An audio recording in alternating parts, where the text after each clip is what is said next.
Desa Lingga ini diperkirakan sudah berumur lebih dari 600 tahun. Itu terhitung dari jumlah raja-raja yang pernah menjabat di Kerajaan Lingga, ada sekitar 12 kali pergantian. Itu ceritanya dari Kerajaan Gayo, ada turunan raja yang bermigrasi ke Karo dan mendirikan Desa Lingga sekaligus Kerajaan Lingga. Jadi Kerajaan Lingga ini itu raja-rajanya diangkat bukan berdasarkan turunan, tapi adalah hasil musyawarah. Turunan dari Lingga ini ada 3 yang utama, yaitu Lingga itu sendiri, Surbakti, Kacaribu. Nah, kemudian ada turunan Surbakti, itu ada Marga Torong, Gajah, Ujung. Turunan Kacaribu muncul lagi Kaban, Samura. Itulah makanya dibuat lagi kampung-kampung di sekitarnya dengan nama siapa nama yang mendirikannya itu, dan itu menjadi merga di Karo. Lingga itu sendiri asal katanya itu sudah sangat tua. Itu artinya adalah sumber kehidupan. Makanya air di desa ini dianggap sumber kehidupan. Kerajaan Lingga ini sempat terpecah. Ada 2 kerajaan di sini, di mana ada Raja Urung dan ada Siwek Lingga. Nah, antara Raja Urung dan Siwek Lingga ini 2 saudara, satu bapak lain ibu, yang menyebabkan perpecahan. Kemudian raja terakhir itu ada namanya Raja Klelung. Itu akhir dari Kerajaan Lingga tahun 47. Tahun 1947 runtuh Kerajaan Lingga. Raja terakhir itu diangkat menjadi bupati, tapi masuknya agresi militer kedua tahun 49 lagi baru balik ke desa ini karena sempat mengungsi.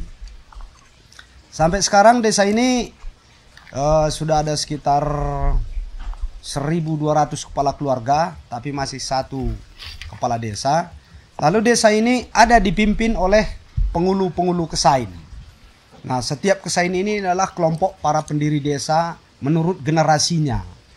Jadi ada 15 kesain terdiri dari 12 pendiri desa, 3 anak beru. Lalu dari anak beru ini juga dikasih rumah, tanah, hutan. Ini sebagai bukti kalau mereka adalah kekuatan dari Desa Lingga ini. Kalau ada misalnya kegiatan budaya di desa ini ditentukan oleh para pengulu. Nah, sementara kepala desa ini secara administratif pemerintahan.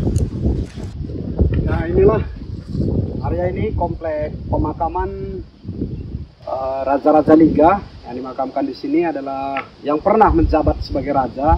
Ini salah satunya yang tercatat di sekitar tahun 1900-an. Ini jelas dibuat dari sejarahnya. Dia memerintah Kerajaan Lingga sebelum kedatangan Belanda. Ini namanya Raja Paterang. Ya. Dia meninggal di tahun 1922. Ya, di depannya juga ada raja-raja yang tidak tercatat namanya. Dan raja-raja yang sebelumnya dulu ada yang dikremasi, ya, dibakar. Nah, setelah itu baru ada lagi pemakaman seperti ini. Kemudian raja terakhir ada di depan saya. Inilah raja terakhir yang menjabat Kerajaan Lingga yang sempat juga menjadi Bupati Karo, Raja Klelung Sinulingga. Nama area tempat ini adalah Gungblin. Nah, dari tempat ini dulu juga, di sini dulu dipukul sebuah gong besar. Ya, Gungblin itu artinya gong besar. Jadi ini sampai di mana terdengar suara gong ini, sampai disitulah wilayah kekuasaan Raja Lingga. Jadi bisa meliputi begitu luas, ya, dari sini. Inilah salah satu pemakamannya, di mana dikabarkan dia dimakamkan dulu ini dalam posisi duduk, bukan ditidurkan. Karena raja tidak boleh disebut mati atau meninggal, tapi dibilang raja sedang tidur. artinya dia beristirahat selamanya di sini. Sibaya ini sebenarnya muncul di sekitar tahun 1900-an, awal 1900-an. Sebelumnya istilah Sibaya ini tidak ada ditemukan. Itu pada masa itu adalah pemerintahan Raja Paterang Sinulinga. Jadi di sana yang jelas adalah Raja Lingga. Makanya di prasasti makam beliau juga dibuat yang memerintah Kerajaan Lingga sebelum kedatangan Belanda. Itu jelas dituliskan di sana. Setelah kedatangan Belanda, disitulah ada perpecahan tadi. Muncul lagi satu raja, itulah muncul nama Sibaya. Tapi raja yang sebelumnya yang menjabat justru digeser posisinya menjadi Raja Urung atau Perbapan. Nah, Raja Urung ini hanya memiliki wilayah kekuasaan yang kecil, hanya beberapa desa. Sementara Sibaya diberikan kekuasaan memerintah beberapa urung. Jadi ini udah konsep kolonial supaya dipecah-pecah sistem pemerintahan kerajaan di Kerajaan Lingga. Masa pemerintahan Sibaya Lingga ada beberapa kebijakan yang sangat dikenal di masyarakat wilayah Kerajaan Lingga. Itu salah satunya adalah beliau menetapkan setiap jalan, baik itu jalan antar desa, kemudian jalan antar urung dulunya. Itu ketetapan beliau adalah setiap jalan yang dibuat ini harus lurus, tidak boleh ada belok-belok. Jadi masyarakat yang kena lahannya ini tidak ada yang berani membantah. Makanya ada beberapa tanah, lahan, perladangan itu jadi terbelah karena penentuan jalan ini. Tapi mereka senang dengan adanya kebijakan raja ini. Desa Lingga ini sudah sangat terkenal dengan nama Desa Budaya. Itu karena desa ini adalah sebuah kerajaan besar dulunya, sehingga di desa ini banyak tercipta kesenian-kesenian tradisi Karo yang bahkan tidak ada di desa-desa lain. Dan kesenian-kesenian ini masih gampang kita dapatkan informasinya dari para orang tua. Kalau kita ketemu dengan orang tua yang udah berumur 60 tahun ke atas, kita tanya tentang kesenian, kebudayaan, mereka sangat gampang untuk menceritakan karena mereka pernah jadi saksi, bahkan jadi pelaku terhadap budaya itu sendiri. Jadi dari sini kalau kita berbicara Desa Lingga, orang akan langsung berpikir sumber kebudayaan. Jadi desa ini sampai sekarang kita usahakan, kita pertahankan bagaimana supaya kebudayaan di desa ini bisa terlestari dan berkembang. Pariwisata di Desa Lingga itu sebenarnya sudah dimulai semenjak kunjungan kolonial ke Desa Lingga ini sendiri. Jadi setelah kunjungan kolonial, banyak orang-orang asing yang berekspedisi ke desa ini karena banyaknya kekayaan budaya di sini.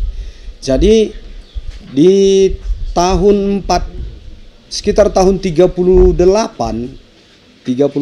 itu pelantikan Raja Lingga terakhir itu banyak dikunjungi oleh raja-raja di seputar Kerajaan Lingga.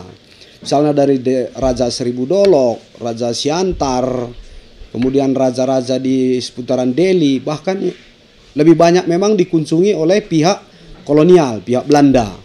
Jadi desa ini sudah sangat banyak dikunjungi. Setelah kemerdekaan di tahun 70-an, di tahun 70-an ya, tahun 70-an, desa ini ditetapkan menjadi desa budaya. Jadi ada di tahun itu dulu sekitar 28 sisa rumah adat Karo itu ini dibuat pagar supaya menjadi wilayah desa budaya. Rumah-rumah yang sudah sempat dibangun itu dipindahkan semua, yang sekarang ada dikenal dengan nama Lingga Baru. Itu dulu hasil pemindahan dari orang-orang yang memiliki tanah di rumah adat. Jadi seharusnya di wilayah desa Lingga ini yang tinggal hanya rumah adat. Tapi di tahun 76 proyek mereka itu gagal. Akhirnya orang yang sudah mendapatkan rumah di sana di Lingga Baru balik lagi ke desa Lingga Lama ini membuat rumah lagi. Lalu di tahun 82 desa ini ditetapkan lagi menjadi desa wisata. Ada 3 desa serentak ditetapkan dulu sebagai desa wisata. Salah satunya adalah Desa Lingga. Pada masa itu ada program pemerintah tentang Visit Indonesian Year, di mana semua wilayah desa wisata itu dibuatkan income secara ekonomi bagi masyarakat. Jadi untuk berkunjung dulu ke desa ini sudah dibuat loket tiketing. Jadi yang masuk kemari bayar itu penggunaannya kemarin adalah untuk mendapatkan anggaran supaya rumah-rumah adat ini bisa tetap dijaga ya, dijaga. Di tahun 90-an lah puncak dari pariwisata di Desa Lingga. Per hari itu bisa mencapai 500 sampai 1000 turis asing itu datang ke desa ini. Termasuk orang-orang yang melakukan penelitian, ekspedisi atau kebutuhan-kebutuhan tentang kebudayaan Karo.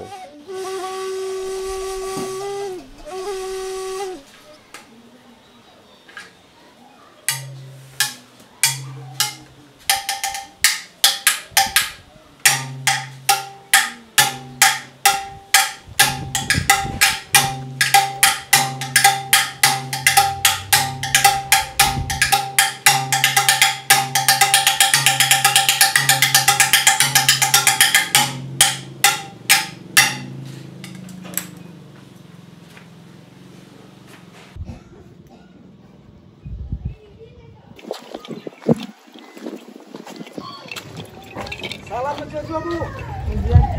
Selamat datang di Desa Lingga. Ya, mari silakan. Ini bukan pura-pura lagi nih. Oke, kita lanjut ke rumah adat Karo ya, biar bisa kita lihat rumah adatnya seperti apa. Ayo. Ini gambaran dari anyaman itu sebenarnya, cuma dikasih kepala 2 ini sebagai penolak bala juga pada rumah ini. Lalu dinding rumah ini hanya itu pengikatnya. Sapu pagi siapa yang pakai? Apa keturunan raja juga atau orang biasa? Masyarakat biasa, keturunan raja juga, dia punya sapu pagi sendiri-sendiri gitu. Setiap keluarga punya masing-masing. Panen dia di situ dia simpan. Nah, kalau udah ada sapu pagi yang besar seperti itu sekaligus jadi tempat anak lajang atau duda tempat tidurnya. Karena anak lajang dan duda nggak boleh tidur di dalam rumah adat. Nah, karena setiap keluarga ini tidak ada sekat, menjaga etika, mereka disuruh keluar. Karena yang udah akil balik aja, anak muda udah harus keluar tidur. Jadi kalau kita misalnya searching di internet, otomatis untuk menemukan informasi tentang Desa Lingga itu sangat gampang. Karena sudah dari dulu-dulunya itu sudah dikunjungi menjadi tempat pariwisata budaya. Namun sekarang ini seperti mimpi. Tidak kita temukan lagi informasi yang valid tentang Desa Lingga karena memang sudah terjadi perubahan.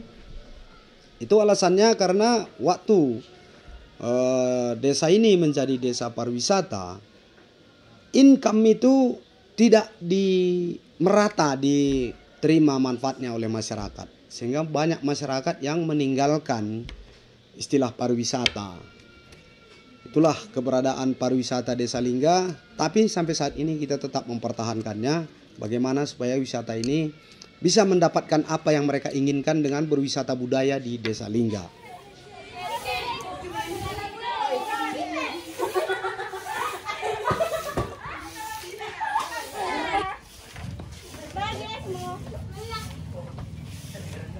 Semua. Nah, bagaimana kita proses latihannya itu fungsinya. Jadi selama proses latihan santai, relax. Ini pusing tak? Iya, sapu balik. Oh iya. Iya, baru sembah.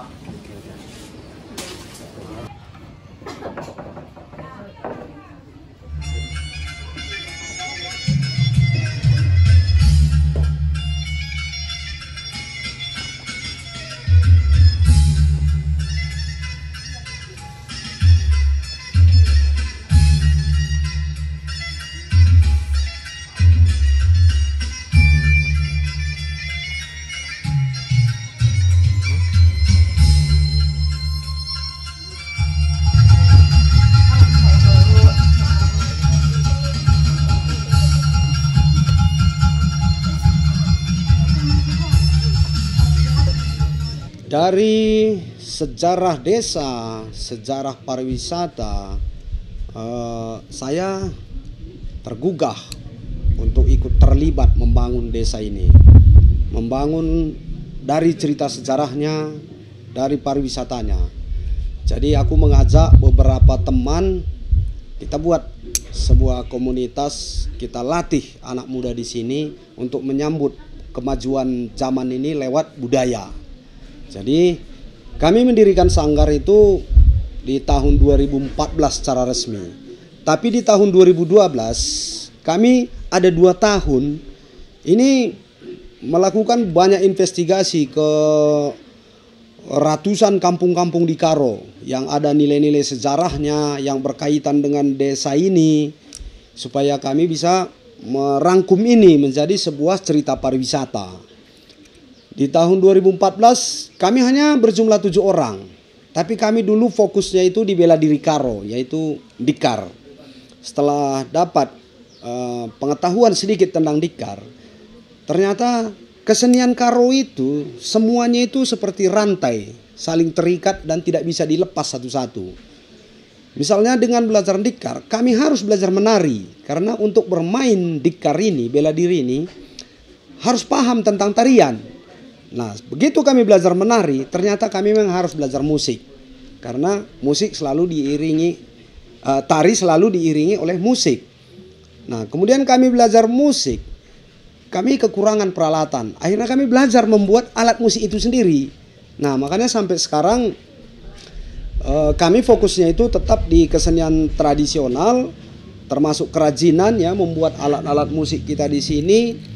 Lalu kami mengangkat tari apa saja yang zaman dulu sekali itu pernah dilakukan, ya, yang memang di kampung-kampung lain itu tidak ada sama sekali. Jadi itulah sanggar ini sampai sekarang anggota kita sudah ada sekitar 40-50 orang, berlatih 2 kali 1 minggu. Udah. Ayo lebih pernin. Enak ulah ku samping tapak-tapak tarinya. Ke depan sini ya.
Terkait harapan saya terhadap desa ini adalah saya dari nama Desa Lingga ini, saya sangat berharap bagaimana desa ini bisa kembali menjadi sebuah desa budaya dan dilabel, diregistrasi langsung oleh pemerintah apapun caranya.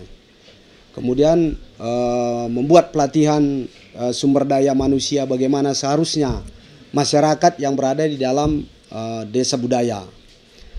Terkait pariwisata ini tidak bisa terlepas dari beberapa pihak, termasuk pihak dari pengelola wisata itu sendiri, travel atau hotel. Nah, bagaimana kerjasama dengan mereka ini? Apakah mereka masih peduli dengan masyarakat di sini, dengan pariwisata di sini? Saya sangat berharap pemerintah bisa memfasilitasi, ya, memfasilitasi desa ini menjadi kunjungan wisata yang profesional, dan wisata ini harus bisa mengangkat ekonomi masyarakat.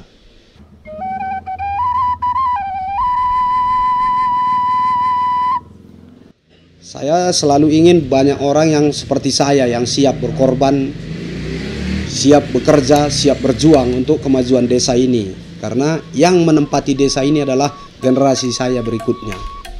Itulah harapan terbesar saya.